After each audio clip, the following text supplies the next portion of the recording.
Ta-da! All right, we're going. Let's slide that slide back. You guys all ready?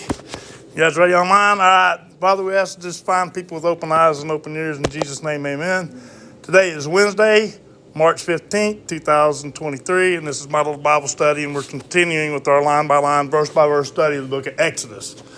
Okay, we're knee-deep in law. All right, so let's review a little bit about law. Does it still apply? We've decided that Christ teaches it, yes, it still applies. Until you see the third heaven and earth age come into pass, that not one jot or tittle of the law has been changed. Some of it has been fulfilled, which we talked a lot about that. The temple, right, sacrifices, things like this, tithing, things like these. All right, those things have been fulfilled as part of the New Testament covenant. All right, and none of us do any of those, so those are truly fulfilled, because if it's fulfilled, we don't do it, and no one does it, right? But that leaves us with the remainder of the law, which we discovered there's a lot more to law than just 10 Commandments. You use the 10 Commandments like header, and everything else then falls under those 10 Commandments somewhere. And it ranges from criminal justice to social justice. I mean, there's a lot of variance, and there's guidance between being a witness, and there's guidance for the judges. You just have to pick that as we go through. All right, so with all that, let's just get back to it then. Exodus chapter 22, verse 1. And now, let me get this. And it reads, if a man shall steal an ox or a sheep and kill it or sell it, he shall restore 5 oxen for an ox and 4 sheep for a sheep. All right. Well, that sounds pretty steep, right? Now, if a thief be found breaking up, if a thief be found breaking up and be smitten that he die, there shall no blood be shed for him. All right. So what do you have? You have a thief that got caught thieving and got killed. And struck him and he died. Right, and you killed him. You're defending your home. All right, now, you don't hear a lot of this sometimes in Christianity, but God expects you to defend your home. Yeah, oh yeah. Flat out. The things within it, your people within it. Right, that's your castle. That's yours. Right? And He expects people to defend it. So you just kind of keep those things in mind as we go through this, all right? Because it's probably not the last time you're going to hear me say that. Verse 3, if the sun be risen up upon him, there shall be blood shed for him, for he should make full restitution. All right? If he have nothing, then it should be sold for his theft. Wow, that's pretty tough stuff, right? So, thief steal your stuff, and when it comes time to pay restitution, he has no legal way no physical way to pay restitution. Guess what? He just gets sold. If he's a Hebrew man or a woman, if it's a he or she, well, of course, then they have 6 years that they're going to owe somebody in labor. And at the end, they can go free with nothing but what they came in with, right? So we've already covered these kind of laws, right? Now listen, verse 4. If the thief be certainly found in his hand alive, if the theft be certainly found in his hand alive, whether it be ox or ass or a sheep, he shall restore double. Right? So he gets his back plus some.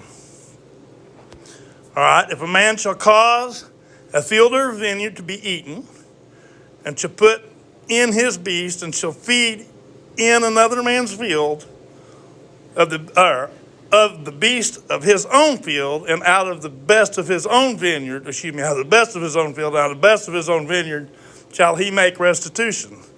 And that's just common hill folk stuff. Yeah. Right? I mean, man gets in, has cows get in on your place, and he tramples your corn. Well, guess what? Your neighbor's helping, fixing, taking care of the fence, taking care of your corn. He's paying restitution for it, right? These are things that many people do just off a hand, really, yeah. Right? And none of them seem to be too big a stretch, and most of them are common sense and really kind of fair. And it's just kind of the way it is. It's kind of common sense and fair. All right?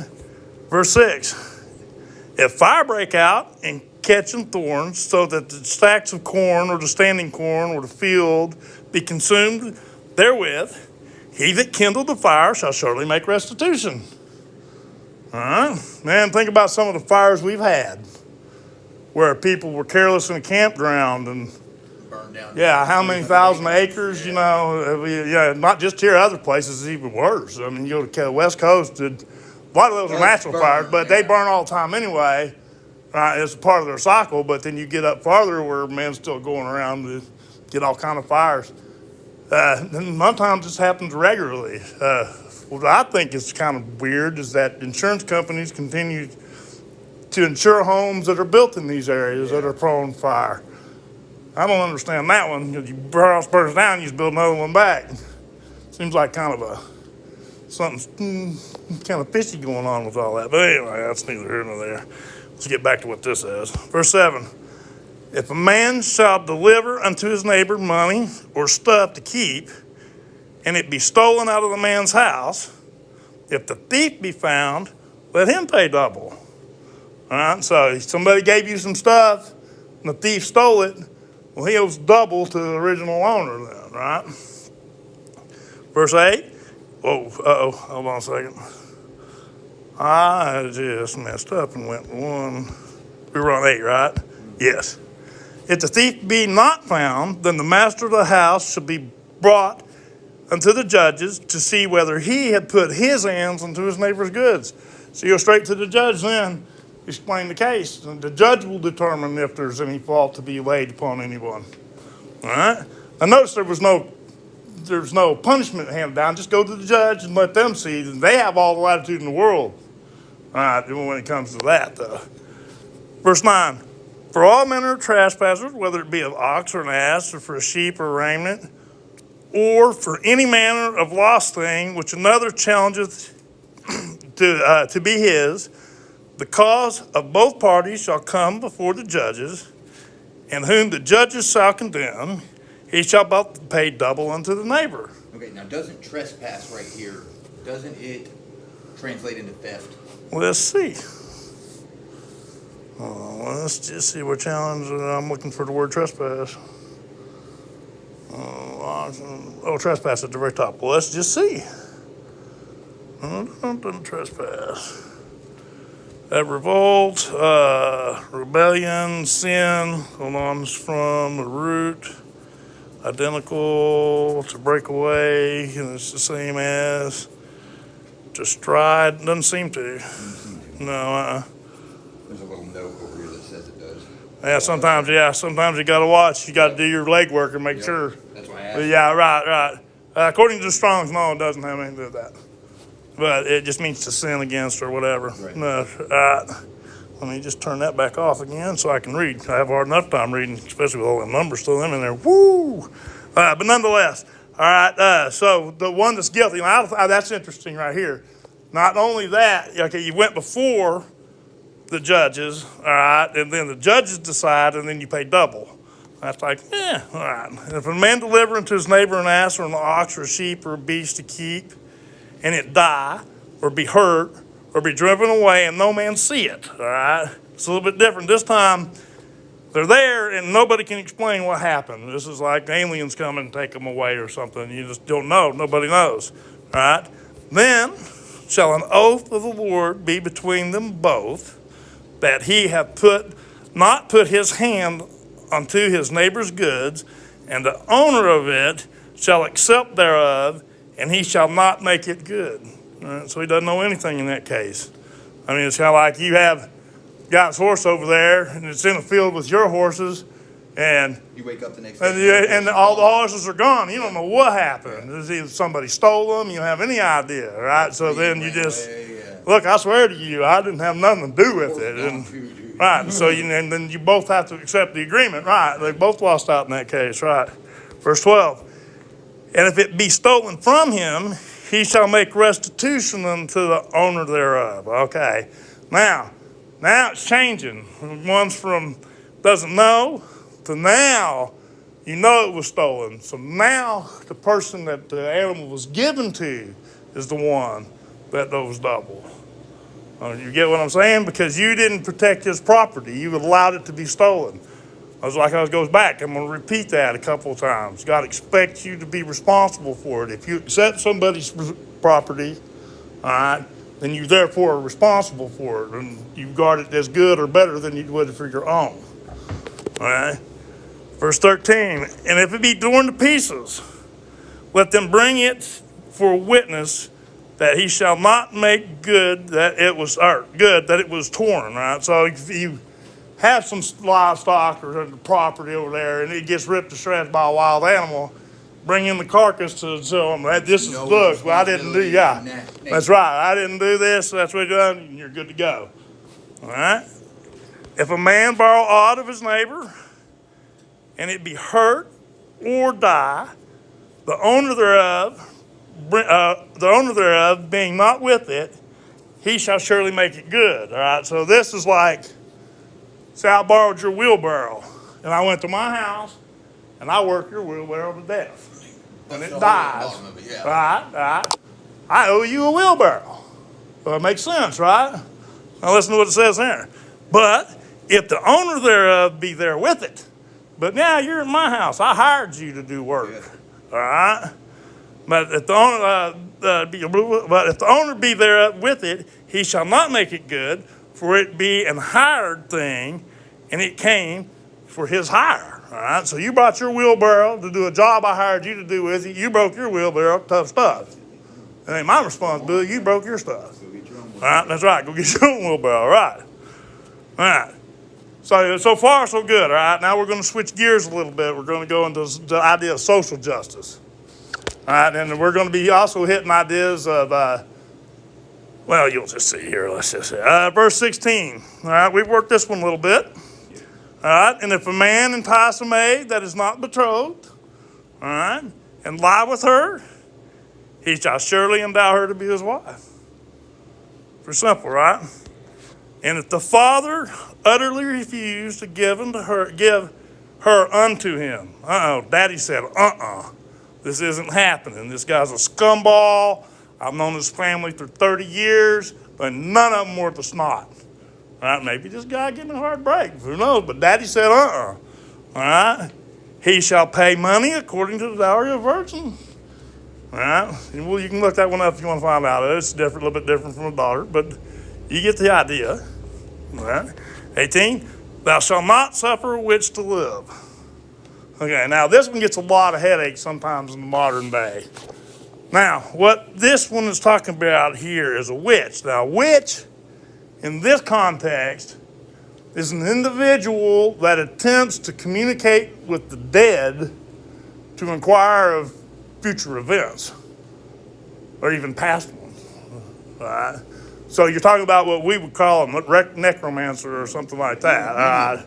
Right. Now, a lot of people won't agree with that. They'll say it even includes like the idea of horoscopes and the crockery that you see floating around, on the street, which at best is just an absurdity. Right. It's just that's just kind of baloney, right? But what this was talking about, the witch, is someone who communicates with the dead in order to gain knowledge one way or another, right? Either a future event, how to get rich, blah, blah, blah, how to get in power, right? Who's your enemy, that kind of thing.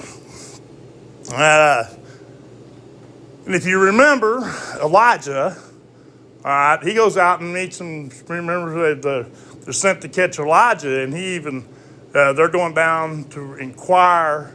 They're sending, the king is fallen and he's in his bed, and he wants to know if he'll rise, if you remember. And he sends people to Ekron, to the god of Ekron, to find out whether he'll ever walk again. If you remember, Elijah meets him and says, why are you doing this? Is there not a God in Israel? You're going down. Well, that's what they were doing. They were going down to communicate with a necromancer, which was exactly what this has got to do with, right? To find out whether the king would live or not. And he says, Elijah said, we won't get up again ever. And he dies. But anyway, that's the witch, though, that they're talking about here. And then it's important not to lay a lot of baloney on people. I'm saying from this standpoint, if there's somebody around you who's playing with astrology, it's not the same thing as this. It's not the same. That is my point, right?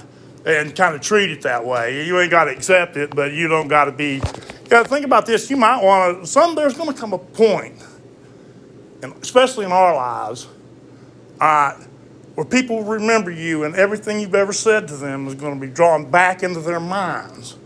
All right, and that's God's Spirit that's going to do that.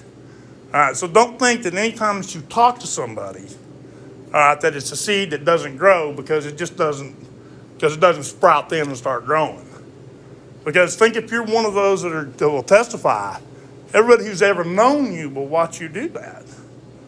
All right, and so the fact that the things that you're saying then become very important, even if it's an enemy, which we'll get to how you treat an enemy and how you make an enemy into a friend here in a minute. All right, so you kind of keep those things in mind. Verse 19, whoever lieth, excuse me, whosoever lieth with the beast shall surely be put to death. I don't think that needs any explanation. I think you're pretty direct there. That's it. Yeah, there's not much wiggle room, is there? He that sacrifice unto any god, save unto the Lord only, he shall be utterly destroyed. All right, so that's just flat out. Thou shalt neither vex the stranger nor oppress him, for ye were a stranger in the land of Egypt. Now, in fact, it goes on, didn't it say that you'd have to have one law for, we talked about Passover, would have one law for the people and one law for a stranger. It was the same law regardless. If they were there in Israel, it was one law. And that's what this is talking about. Remember that, because a stranger, you were once a stranger, your relatives or your ancestors were once a stranger in Egypt themselves, right? Verse 22, ye shall not afflict a widow or a fatherless child. Listen to this. If thou afflict them in any way, in any wise, and they cry at all unto me, I will surely hear their cry, and my wrath shall wax hot, and I will kill you with the sword, and your wives shall be widows, and your children shall be fatherless. All right, that's some pretty tough stuff. All right, so if you know a widow, or you know an orphan, and you do something to them, and they complain to God, did it say you were going to die in your sleep? No, so I will kill you with a sword.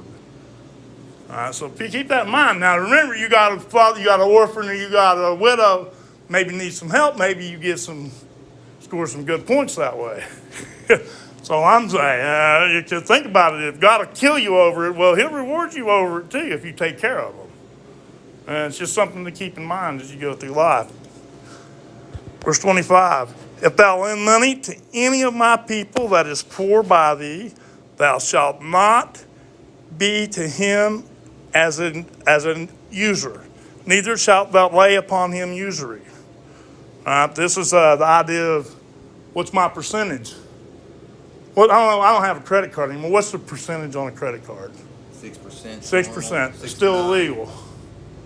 Okay? Still illegal. The banking system that we see set up based on usury, according to God's law, is an illegal plan. All right? Listen to what it says. If thou at all take thy neighbor's raiment to pledge, thou shalt deliver it unto him by the sun goeth down, okay? Listen to what it says. For that it is his covering only, it is his raiment for his skin, wherein shall he sleep? It shall come to pass when he crieth unto me, I will hear, for I am gracious. I know what this is talking about is the outer cover. You slept in it. It's like if you pledge that as a sin, well, you can take it as a pledge, but you got to give it back to the guy because he needs to sleep. All right, he's never going to pay off his debt if he can't sleep, if he's not comfortable, right? All right, and why do you do that? Why? Because God says, because I am gracious. All right. Verse 28, thou shalt not revile the gods nor curse the ruler of thy people. And this one blew my mind, all right? I did not know what this was talking about. I had to do a little bit of work. Because what it sounds like is thou shalt not revile the gods, the little ones, that the ones that we've been talking about, how he went out of his way to stomp. Yeah. And in some ways he's saying don't revile these, but I don't think this is translated right. And the reason why is because God's here is the word Elohim. It's the same one that we ran into in the book of Genesis in the days of creation. Yeah. All right, and it really means God and his children. Okay, so this is, and since it's given the plural, they translated it with a little g, little gods. But I think what it should probably read, listen to this. Thou shalt not revile God, the father and his children, nor curse the ruler of thy people. The reason why is because the ruler comes out of those sons of God, all right? And he put those people in place.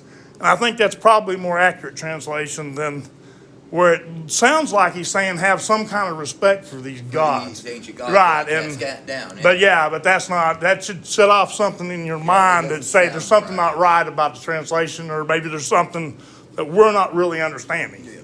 Because there's no way, because the rest of the law goes real clear about that. When you find them, you pull them down, you stomp them, you break them up into little pieces, you burn it, you take it outside the city, you scatter it. I mean, there's rules about those gods, and they're like that, to utterly destroy them so that they're not ever remembered again and stuff like that. So that's I think that's probably the solution to the translation is actually that then. And that actually makes more Yeah, it sense. sounds right. Be respectful of where you come from and the leaders that are around. That's right. Because God appointed them, right, from God and the children, Right, right. yeah, that makes perfect sense. All right. 29. Thou shalt not delay or offer the first, thou shalt not delay to offer the first of thy ripe fruits and of thy liquors. Ooh, look at that word, liquors. All right. The firstborn of thy sons shalt thou give unto me. All right. Now, this is where Cain messed up, remember? No, it wasn't the first fruit. Right, he ate them, he sold them, he did something. Yeah. He didn't offer them, right. And this, what does it say? Do not delay the first of the ripe fruit. So that's the first of the first fruit. So that's a very special little group right in there. And you notice that the sons, right. Spring to grow everything. And you notice it says, the firstborn of thy sons thou shalt give unto me, right? That's back to claiming those firstborn from Israel that he saved in Egypt when he took the firstborn of Egypt. Verse 30. Likewise shalt thou do with thine oxen and with thy sheep 7 days. Well, is that right? Yes. Likewise shalt thou do with thine oxen and with thy sheep. 7 days shalt thou be with his name. On the 8th day shalt thou give it to me. All right? So, it's stuck. I'm just going to go on. I don't even want to get into the sacrifice thing right now. And you shall be holy men unto me, neither shall ye eat any flesh that is torn of beasts in the field, and ye shall cast it to the dogs. All right? So why? What did you just say? All right, if you come across one of your animals and something's killed it and you don't know what it was, you can't eat that. Give it to your dogs. I wouldn't even give it to your dogs. Because, look, like even in the high desert, this is, if you got to look a little drip outside, well, coyotes come in from miles around on the drip. They can smell that stuff forever. Right, and a lot of those coyotes carry rabies and things like that, so they come out there and they lick on that. The other animals come behind it and lick on it. Then somebody comes behind it and drinks out of the water hose, and then we don't understand how come they got rabies. All right, so a lot of things are passed that way, and when you come across an animal that's dead, been killed by something, you really better not eat it because it's just not safe. I mean, it might be all right, but it might be killed by something that, you don't know. That's the point. You have no idea. You're not, even when you go to the food laws, that's the first thing it says, thou shalt not eat anything that dieth of itself. You don't know why it died. Ugh. It's just laying in the field bloated and you're going to have hamburger. I don't think so. Anyway. All right, where are we at with all that one? All right, let's go on just a little bit farther. So 23. Thou shalt not raise a false report. All right, now we're kind of switching gears back into the court system again. But put not thine hand with the wicked to be an unrighteous witness. All right, so don't lie about anything in court, in life, just in general. All right, that goes back exactly to the Ten Commandments. All right, 2, thou shalt not follow a multitude to do evil, neither shalt thou speak in a cause to decline after many to risk judgment. All right, now let's do a little bit of work with this. First one's easy. All right, thou shalt not follow a multitude to do evil. All right, you ever heard of the idea of a mob mentality? All right, and we've seen a lot of examples of it in our life with mob mentalities. It leads to looting, death, rape, those kind of things. All right, biblical law specifically requires that you don't engage in those activities. You don't allow yourself to succumb to a mob mentality. All right? 3, neither shalt thou, let's go back up here. Neither shalt thou speak in a case to decline after many to risk judgment. All right, so you can't just hold your peace, basically, if you know something. All right, you got to be truthful about it. Oh, I know he stole it. They're coming asking me. Yeah, you see what I'm saying? Like that. Listen to what it says on the next one. Neither shalt thou countenance a poor man in his cause. Now, this takes a little bit of work, too. All right, it's like the judge. All right, say you're a poor man, all right, and you're a rich man, and he's taking your outer coat, just like it said, but you're not giving it back. Okay? Now, you bring this judge to this judge who's this high and mighty judge. He's up 3 tiers in the judge system. He thinks he's somebody. He rules on great financial things. And your case comes in before him, and the only thing you want is your coat back to sleep in. And he's like, that's all we're here for this? Why are we messing with this stuff? All right. Now, the poor man has a just cause. He's supposed to give me he's taking it, but he's supposed to give it back. All right? And you're just his cause, but this judge is acting like, oh, really? This is all this is? Wasting my time. We should go to lunch. All right? And that's kind of what this is talking about. All right? Don't let your baloney get involved in righteous judgment just because, okay, no, sir, the law requires you to give his coat back and do so, and then pay him double if that's what the judge says. All right. You're right. You cannot be a respecter of persons, right? But for the judge, it's not even so much that. It's just that he's acting like your case is beneath his glory as the judge. You know, and to you, it's a big deal because it gets cold at night and you froze to death last night. And you'd like to get some sleep because you got 4 kids or whatever the story is. And so you'd tell the judge all that and he'd say, sir, give him back his coat and pay double or whatever. Now, verse 4, if thou meet thine enemy's ox or his ass going astray, thou shalt surely bring it back to him again. Woo! That's your enemy. That's somebody you hate. All right? But you know, if you follow this, you'll take an enemy and maybe they won't be quite the enemy that they were before. All right, whatever the bad blood was that rose between the two of you, well, maybe it just simmers down a little bit. All right, who knows? You know, when I was in 6th grade, I had a teacher, the 2 boys got in a fight the first day of class, and he made them play by themselves with each other every recess for 9 weeks. When I graduated from high school, they were friends. They were still best friends. All right, after the 9 weeks is over, for 3 weeks, you see them up there playing in the corner by themselves like they've been there for 9 weeks. You know, best of friends. All right, so it works. All right. Verse 5, and if thou see an ass of him that hateth thee lying under his burden, and wouldest forbear to help him, thou shalt surely help him. All right. This is your enemy. He's working his animal to death. Maybe he's just trying to make ends meet too, probably. All right. So you help him, just like returning it to him. All right. Verse 6, if thou rest not the judgment of the poor in his cause. All right. That's just like the one before. All right. Keep thee far from false matter, and the innocent and the righteous slay thou not, for I will not justify the wicked. So that goes back to, remember our laws about murder, things like that. Well, the kinsman redeemer, the avenger of blood, he has a right, but if he makes it to the city of refuge, he's hands off. All right? And so what he's saying is he won't bring exactly what it says. Don't keep thou far from a false matter, and the innocent and the righteous slay thou not. All right? For I will not justify the wicked. Verse 8, thou shalt take no gift, for the gift blindeth the wise and perverteth the words of the righteous. Now this is as a judge. Yes, this is for the judges. Right.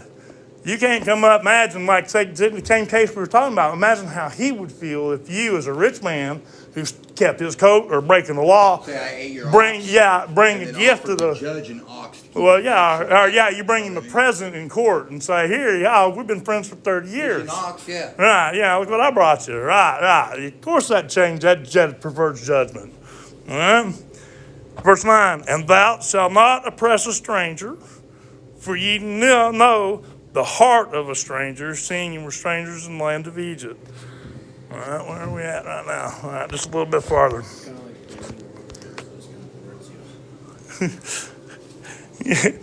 Verse 10, and 6 years thou shalt sow thy land. All right, now this gets to be important. All right, and this actually has a very current, or a very historical background. Hold on. All right, 6 years thou shalt sow thy land, and shalt gather the fruits thereof. But the 7th year thou shalt let it rest, and lie still, and the poor of thy people may eat, and what they leave for the beasts of the field shall eat. In like manner thou shalt deal with thy vineyard and with thy olive yard. Okay? So, this is interesting because during the Great Depression, one of the things that brought on the Great Depression was poor agricultural, soil management, bad soil management, right? Well, as we work our way through different laws, we're going to find that one of the biblical laws is not to ever plow your furrows in a straight line. That to weave them around, and what that does is it prevents wind from eroding the topsoil off really easy. Before the Depression, everything about Oklahoma and all that wind and the dust, right? They run them furrows straight up and down, and man, it just ripped away all the topsoil, right?